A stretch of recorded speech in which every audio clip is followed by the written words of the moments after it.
Plant SS থেকে class number 5। এই ম্যাথটা খুবই গুরুত্বপূর্ণ। প্রথমবার দেখে মনে হবে অনেক কঠিন, তবে অনেক কিছু বোঝার আছে। আর প্রত্যেকটা বিষয় একেবারে সহজে এই ক্লাসের মধ্যে তোমাদেরকে বুঝিয়ে দিচ্ছি। ধৈর্য ধরে ক্লাসটা দেখতে হবে। আর যারা আমার অনলাইন পেইড ব্যাচে যুক্ত আছো, এ অধ্যায়ের আগের যত ক্লাস নেওয়া হয়েছে প্রতিটা ক্লাস মনোযোগ দিয়ে প্রথম থেকে শেষ পর্যন্ত দেখো। আর যারা ক্লাস করে উপকৃত হচ্ছ, সবাই উপকৃত হচ্ছেন, এই জন্য আমার দাবি থাকবে তোমার সহপাঠী বন্ধুরা যারা অনলাইনে ক্লাস করতে চান, ভালো প্রস্তুতি নিতে চান, তাদেরকে আমার এই হোয়াটসঅ্যাপ নাম্বার দিয়ে দিও। তারাও যাতে পেইড কোর্সে ভর্তি হয়ে পূর্ণাঙ্গ প্রস্তুতি নিতে পারে। Problem 5, the cost of equipment purchased by Selim Enterprise on June 1, 2020 is টাকা ৬৭,০০০। একটা ইকুইপমেন্ট যন্ত্র ক্রয় করেছেন সেলিম এন্টারপ্রাইজ 2020 সাল জুনের 1 তারিখে ক্রয় করেছেন। এটার মূল্য ৬৭,০০০ টাকা। তো এই ৬৭,০০০ টাকা এটা হচ্ছে কোস্ট। আর জুনের 1 তারিখে যে ক্রয় করেছেন এটা মাথায় রাখতে হবে। It is estimated that the machine will have a টাকা 4,000 service value at the end of its service life. আনুমানিক ধরে নেওয়া হয়েছে তাই মেশিনের আয়ুষ্কাল যখন শেষ হয়ে যাবে তখন এটা ভগ্নাবশেষ মূল্য 4,000 টাকা থাকবে, মানে 4,000 টাকা ওইটা বিক্রি করা যাবে। It's service life is estimated at 7 years. এটার আনুমানিক সার্ভিস লাইফ হচ্ছে 7 ইয়ার্স, যে আনুমানিক ধরে নেওয়া হয়েছে এটা 7 বছর পর্যন্ত চালানো যাবে। Its total working hours R estimated at 42,000 and its total production is estimated at 5,25,000 unit. এটার আনুমানিক কার্যঘণ্টা মানে কত ঘন্টা চালানো যাবে, আনুমানিক 42,000 ঘন্টা, এবং এটার উৎপাদন করা যাবে 5,25,000 ইউনিট। আনুমানিক 5,25,000 ইউনিট উৎপাদন করা যাবে। During 2020 the machine was operated 6,000 hours and produced 55,000 unit. 2020 সালে এই মেশিনটা 6,000 ঘন্টা কাজ করেছে, 55,000 ইউনিট উৎপাদন করেছে। তো 2020 সালে বলতে 2020 জুনের 1 তারিখেই তো মেশিনটা ক্রয় করা হয়েছে, তার মানে পরবর্তী 6 মাসে 6,000 ঘন্টা কাজ করছে, 55,000 ইউনিট উৎপাদন করেছে। During 2021 the machine was operated 5,500 hours and produced 48,000 units. তো 2021 সালে এই মেশিনটা 5,500 ঘন্টা কাজ করে 48,000 ইউনিট উৎপাদন করেছে। Compute depreciation expense on the machine for the year ending December 31, 2020 and the year ending December 31, 2021 using the following method. Depreciation expense বাহির করতে হবে এই মেশিনের 31 ডিসেম্বর 2020 সালেও বাহির করতে হবে, আবার 31 ডিসেম্বর 2021 সালেও বাহির করতে হবে, মানে 2টা বছরের। এখন 2 বছরের হিসাবে যদি আমি আসি, অনেক কিছু বোঝার আছে কিন্তু 2 বছরের হিসাবে যদি আমি আসি, 2020 সালে যদি হিসাব করি, জুনের 1 তারিখ থেকে ডিসেম্বর 31 তারিখ পর্যন্ত বলতো কত মাস? জুনের যেহেতু এটা 1 তারিখ, 30 তারিখ নয়, তার মানে সম্পূর্ণ জুন মাসও ধরতে হবে, মাত্র জুনের 1 তারিখ। তো June, July, August, September, October, November, December পর্যন্ত 7 মাস হয়। তার মানে 2020 সালে 7 মাস এটার অবচয় বাইর করতে হবে। আর 2021 সালে তো আবার এখানে 12 মাসেরই অবচয় বাইর করতে হবে। স্ট্রেইট লাইন সরলরৈখিক পদ্ধতি একটা মেথড। ইউনিট অফ আউটপুট এটা হচ্ছে উৎপাদন পদ্ধতি, যে পরিমাণ উৎপাদন হয়েছে উৎপাদন পদ্ধতিতে অবচয়। ওয়ার্কিং আওয়ার্স কী পরিমাণ কাজ করা হয়েছে এই ঘন্টা অনুযায়ী অবচয়। সাম অফ দি ইয়ার ডিজিট বছরের সমষ্টি সংখ্যা দিয়ে অবচয়। ডেক্লাইনিং ব্যালেন্স ক্রমহ্রাসমান জের পদ্ধতি। Two is this straight line rate এটা সরল রৈখিক পদ্ধতির ডাবল অনুপাত অনুযায়ী নির্ণয় করতে হবে, মানে ডাবল ডেক্লাইনিং ব্যালেন্স মেথড যেটা ওইটা। এখন আমি সরাসরি সমাধানে যাচ্ছি আর চিহ্নিত করে বুঝিয়ে দিচ্ছি কোথায় কি বুঝতে হবে, যখন যেটা বোঝানোর প্রয়োজন এটা অঙ্কের মধ্যে ব্যাখ্যা করে বুঝিয়ে দিচ্ছে। স্ট্রেট লাইন মেথডে অবচয় নির্ণয় করার জন্য মেশিনের যে মূল্য ৬৭,০০০ টাকা এটা প্রয়োজন, সলভেজ ভ্যালু 4,000, আর এটার আয়ুষ্কাল হচ্ছে 7 ইয়ার্স। এই যে service life is estimated 7 years, এটা এই জায়গার মধ্যে দেওয়া আছে। তো সরলরৈখিক পদ্ধতিতে প্রতি বছরের অবচয় কিন্তু সমান হয়, সবাই লক্ষ্য করো।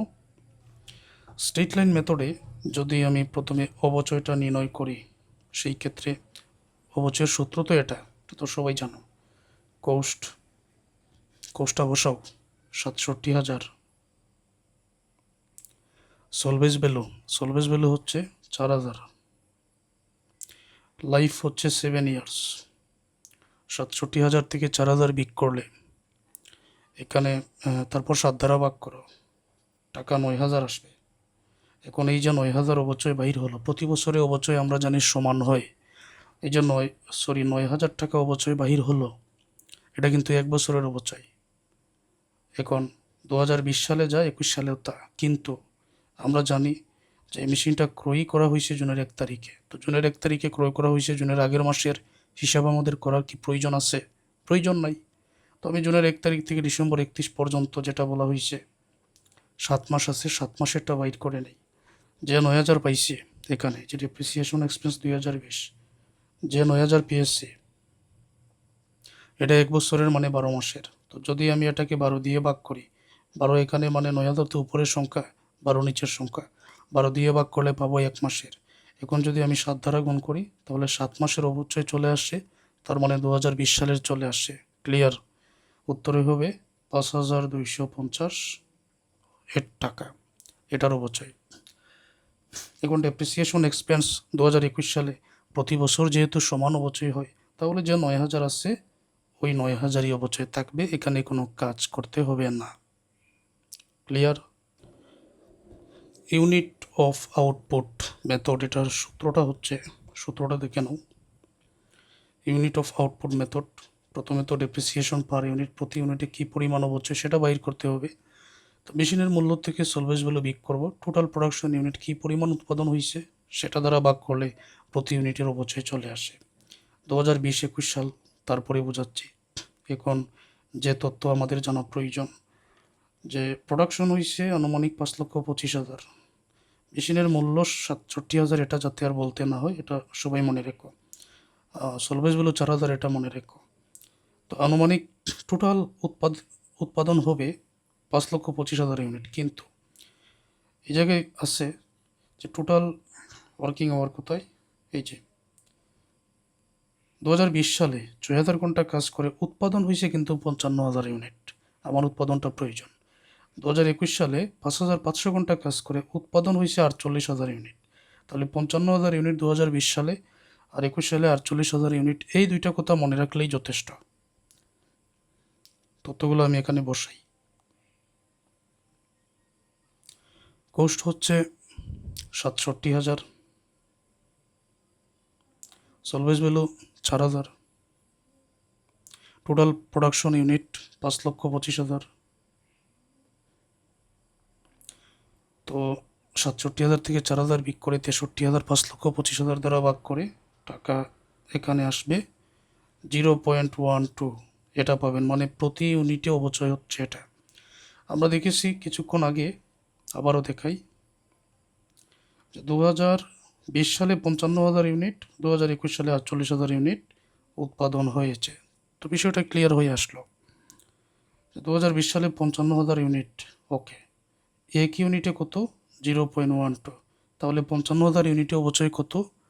এই তো 6,600, উত্তর চলে আসবে। বুঝতে পারছো? তো 21 সালে 48,000 ইউনিট উৎপাদন করা হয়েছে, এক ইউনিটে 0.12, তাহলে 48,000 ইউনিটে গুণ করলে কত হবে? 5,760। 2021 সালের অবচয় 5,760, 2020 সালের অবচয় 6,600। ওয়ার্কিং আওয়ার মেথডে এখন আমাদের সমাধান করতে হবে। তো ওয়ার্কিং আওয়ার মেথডে কী তথ্য জানা প্রয়োজন? টোটাল কত ঘন্টা কাজ, এখানে আছে তথ্য।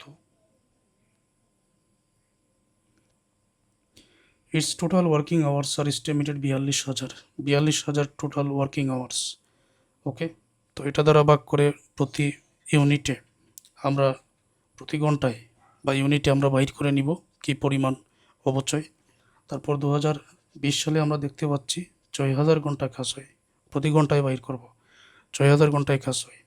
2021 সালে আমরা দেখতে পাচ্ছি এই যে 5500 ঘন্টা কাজ হয়। 2020 সালে 6000, 2021 সালে 5500।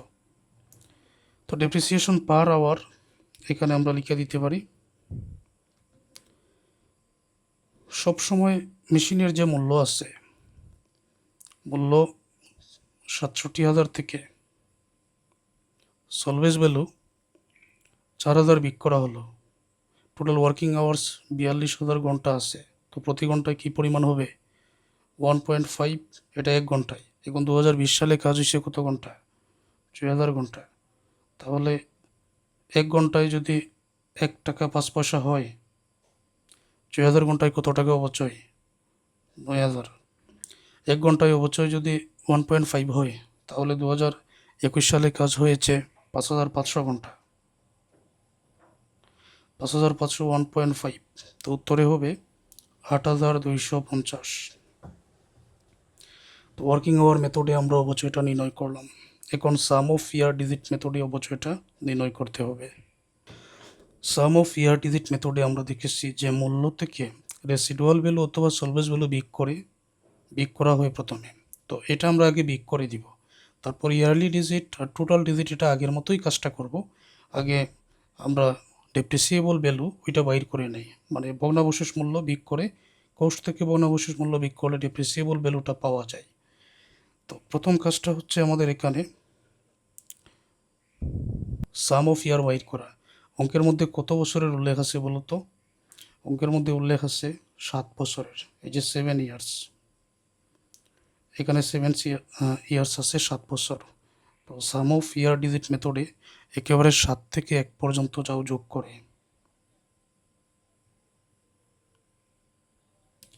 5 যোগ 4 যোগ 3 যোগ 2 যোগ 1, এটা যোগ করলে বর্তমানে হবে 28। তো 28-এর প্রথম নম্বর বছরের যে অবচয় বাইর করব, এটা হচ্ছে ইয়ারলি ডিজিট আমরা যেটা বলি 7, টোটাল ডিজিট 28, পরের বছরে 6, তারপরের বছরে 5 দ্বারা, এই 28, মানে 5কে 28 দ্বারা ভাগ। প্রথম বছরে অবচয় বাইর করতে চাই 7কে টোটাল সংখ্যা 28 দ্বারা ভাগ। তুমি যদি এটা যোগ করো তাহলে 28 হবে, ঠিক আছে। ডেপ্রিসিয়েবল ভ্যালুটা এখানে বাইর করে নেই। বর্তমান অঙ্কের মধ্যে মেশিনের মূল্য আছে 67,000, সলভেজ ভ্যালুর পরিমাণ আছে 4000, তবে ডেপ্রিসিয়েবল ভ্যালু এখানে 63,000। এটা আগে বাইর করে নিলাম। এখন গুরুত্বপূর্ণ আলোচনা, সবাই লক্ষ্য করো। 2020 সালের অবচয়টা আমি কিভাবে বাইর করতে পারি? 2020 সালে কাজ হয়েছে কত মাস? 7 মাস, জুন থেকে ডিসেম্বর 31। ডেপ্রিসিয়েবল ভ্যালু 63,000, এখানে 63,000 আমি বসাইছি, আর মানে হচ্ছে কোস্ট থেকে রেসিডুয়াল ভ্যালু অথবা সলভেজ ভ্যালু বিক করে বসিয়ে দিচ্ছি। পরবর্তী কাজ হচ্ছে আমার গণ, উপরে নিচে হচ্ছে টোটাল ডিজিট 28 যেটা আছে, এটাই আমি বসাবো 28। তারপর এই প্রথম যে 7 আছে, এই 7টাই এখানে বসবে প্রথম বছরের। কিন্তু আমি যদি 63,000কে 28 দ্বারা ভাগ করি, 7 দ্বারা গুণ করি, তাহলে পুরো 12 মাসের টাকা চলে আসে। এখন আমাকে কি করতে হবে? আবার আমাকে ওই টাকাকে 12 দ্বারা ভাগ করতে হবে। 12 দ্বারা ভাগ করলে 1 মাসের টাকা পাওয়া যাবে। এখন যদি আমি 7 দ্বারা গুণ করি, তাহলে ওই 7 মাসের টাকাটা চলে আসবে, জুনের 1 তারিখ থেকে ডিসেম্বর 31 তারিখ পর্যন্ত। ক্যালকুলেটারে তোমরা উপরের 63,000 7 গুণ করো, 28-এর 12 নিচে গুণ করো, উপরের গুণফলকে নিচের গুণফল দ্বারা ভাগ করো, দেন এখানে উত্তর পেয়ে যাবে 9187.5। সঠিক হিসাব চলে আসলো 2020 সালের। এখন 2021 সালের হিসাবটা দেখো। নতুন করে আরও একটা তথ্য এখন তোমাদের জানতে হবে। এই যে 7 কত মাসের? এটা হচ্ছে 12 মাস। 7 বলতেই এখানে 12 মাস, 6 বলতেই 12 মাস, 1 বছর, 5 1 বছর। আমি দেখেছি অঙ্কের মধ্যে, আমরা দেখেছি যে 7 বছর মেয়াদ, 7 বছর, 6 বছর, 5 বছর, 4 বছর, 3 বছর, 2 বছর, 1 বছর, প্রতিটা কিন্তু বছরের হিসাব। তার মানে এক একটার মধ্যে ব্যবধান হচ্ছে 12 মাস। ওকে, এক একটার মধ্যে ব্যবধান 12 মাস। কী বোঝাতে চাই এটা বুঝো। আমি যদি প্রথম 7কে 12 মাস হিসাব করি, 2020 সালে পেয়ে যাচ্ছে 7 মাস। এখন পর্যন্ত এই 7-এর অধিকার আছে আরও 5 মাস পাওয়ার। কথাটা কি বোঝাতে পারছি? 7 মানে 1 বছর, অর্থাৎ 12 মাস, প্রত্যেকটা কিন্তু 12 মাস। 12 মাসের মধ্যে 7 মাস চলে আসছে 2020 সালে ডিসেম্বর 31 পর্যন্ত। তাহলে পরবর্তী বছরে আরও 5 মাস, মে মাসের 30 তারিখ পর্যন্ত বা মে মাসের শেষ তারিখ পর্যন্ত আরও 5 মাস চলে আসে না? বুঝতে পারছো? 7 মাস 2020 সালে পায়, আরও তো 5 মাস বাকি এটার, কারণ 7 মানেই তো 12 মাস, আরও 5 মাস বাকি। তো 5 মাস কিন্তু 2021 সালে চলে আসে এই 7-এর অধিকারে। তো সেই ক্ষেত্রে কীরকম সমাধানটা হয় বোঝো। 63,000 গুণ 7-এর অধিকারে কিন্তু আরও 5 মাস এখানে বাকি আছে, 2021 সাল পড়ে যায়। তো এই জন্য 28 দ্বারা ভাগ, টোটাল সংখ্যা দ্বারা এমনিতে ভাগ করতে হবে, 28 দ্বারা ভাগ 7 দ্বারা গুণ, কিন্তু এখানে চলে আসবে 1 বছরের টাকা। এই জন্য আমি 12 দ্বারা ভাগ করে 5 দ্বারা এখন গুণ করব, তাহলে আরও 5 মাসের চলে আসবে। তোমরা বুঝতে পারলে কি না তোমাদের বোঝাতে হবে। 63,000 28 দ্বারা ভাগ 7 দ্বারা গুণ, তো 12 মাসের টাকা চলে আসে। 12 দ্বারা ভাগ করলে 1 মাসের, 5 দ্বারা গুণ করলে 5 মাসের, তারপর এই 7 মাস, এই 5 মাস, এই টোটাল 12 মাসের হিসাবটা অন্তর্ভুক্ত হলো। আমাকে সম্পূর্ণ 2021 সালের হিসাব বাইর করতে হবে। এখন 2021 সালের মধ্যে অলরেডি 5 মাসের আমরা পেয়ে গেছি, আরও কত মাসের বাইর করতে হবে? আরও 7 মাসের বাইর করতে হবে। প্রথম 7 মাস এবং এই 5 মাস, টোটাল 12 মাস, মানে 1 বছর শেষ, অর্থাৎ 7 শেষ। এখন 6-এর উপরে চলে যাবে, 28 দ্বারা ভাগ 6 দ্বারা গুণ, এখন 6 বসবে উপরে, পরবর্তী 1 বছরের মধ্যে যেটা, যোগ 5 মাসের অবচয় আছে। আবার আমরা 63,000 28 দ্বারা তো অবশ্যই ভাগ হবে, কিন্তু এখন 6-এর, এখন যে মাস পাবো সেটা কিন্তু 6-এর আন্ডারে, ঠিক আছে? তো আমার কত মাসের প্রয়োজন? এই অবস্থায় যদি বাহির করি তাহলে 12 মাসের চলে আসবে। এই জন্য আমি 12 দ্বারা ভাগ করে যদি 7 দ্বারা গুণ করি, তখন 7 মাসের টাকাটা কিন্তু এখানে চলে আসবে। কতটা ইন্টারেস্টিং বিষয়। ওকে, তাহলে তুমি এই ব্র্যাকেটের মান ক্যালকুলেটারে বাইর করে নাও। বাইর করলে হবে 6,562.5। এই ব্র্যাকেটের মান বাইর করে নাও। এখানে হবে 7,875। ওকে, দুইটা যোগ করো, যোগ করলে হবে 14,437। 14,437.5। 2020 সালের অবচয়, 2021 সালের অবচয়, এই যে সাম অফ ইয়ার ভেতরে চলে আসলো। ওকে, আরেকটা বাকি, ডেক্লাইনিং ব্যালেন্স মেথড। টুইস আছে মানে ডাবল ডেক্লাইনিং ব্যালেন্স মেথড, ওই মেথডে এখন সমাধান করতে হবে। তো ডেক্লাইনিং ব্যালেন্স মেথডে যে সূত্রটা আমরা জানি, সূত্রটা কোথায়? রিডিউসিং ব্যালেন্স মেথড অথবা ডেক্লাইনিং ব্যালেন্স মেথড দুইটাই কিন্তু এক। তো রেট অফ ডেপ্রিসিয়েশন বাহির করার জন্য 1/n, এক কথায় 100-কে বছর সংখ্যা n দ্বারা ভাগ করা হয়। আর ডাবল ডেক্লাইনিং ব্যালেন্স মেথড বলেছে, তার মানে এটাকে 2 দ্বারা গুণ করতে হবে, গুণ করলেই ডাবল ডেক্লাইনিং ব্যালেন্স মেথড হয়ে যায়। এটা হচ্ছে রেট অফ ডেপ্রিসিয়েশন, যেটা আগেই বাহির করতে হবে। তো রেট অফ ডেপ্রিসিয়েশন আগে আমরা বাহির করে নেই। 100% ভাগ বছর হচ্ছে 7। এখন 2 দ্বারা গুণ করলে ডাবল ডেক্লাইনিং ব্যালেন্স মেথডে চলে আসে 28.57%। এখন অবচয়টা কীরকম হবে? প্রথম নম্বর যে অবচয়, এই পদ্ধতিতে আরেকটা তথ্য মনে রাখতে হবে, এই পদ্ধতিতে আবার এই সলভেজ ভ্যালু যেটা, এটা বাদ দেওয়া হয় না। তো এটা মনে রাখার মতো একটা বিষয়, যে 67,000 টাকা আছে, এটার 28.57% যে টাকাটা বাহির হবে, এটা কিন্তু 12 মাসে চলে আসবে। কিন্তু 2020 সালে তো আমার 7 মাসের টাকা প্রয়োজন। 12 দ্বারা ভাগ 7 দ্বারা গুণ, উত্তরে চলে আসবে 11,166। ক্লিয়ার? ডেপ্রিসিয়েশন এক্সপেন্স 2021 সালে। এখন 2020 সালে যে 67,000, এটার অবচয় তো 11,166। তো এই জন্য আরেকটা কাজ করতে হবে,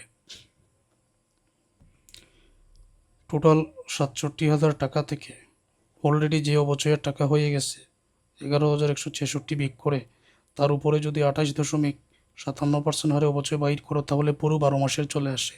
আর 2021 সাল তো পুরো 12 মাসেরই আমার দরকার, ঠিক আছে? তো এটা বিয়োগ করে 28.57% অবচয় যদি বাইর করো, 15,952 টাকা হবে। That's answer. তো এই হচ্ছে আমাদের এই ম্যাথের সমাধানটা। আশা করছি সকল শিক্ষার্থীরা বুঝতে পেরেছেন।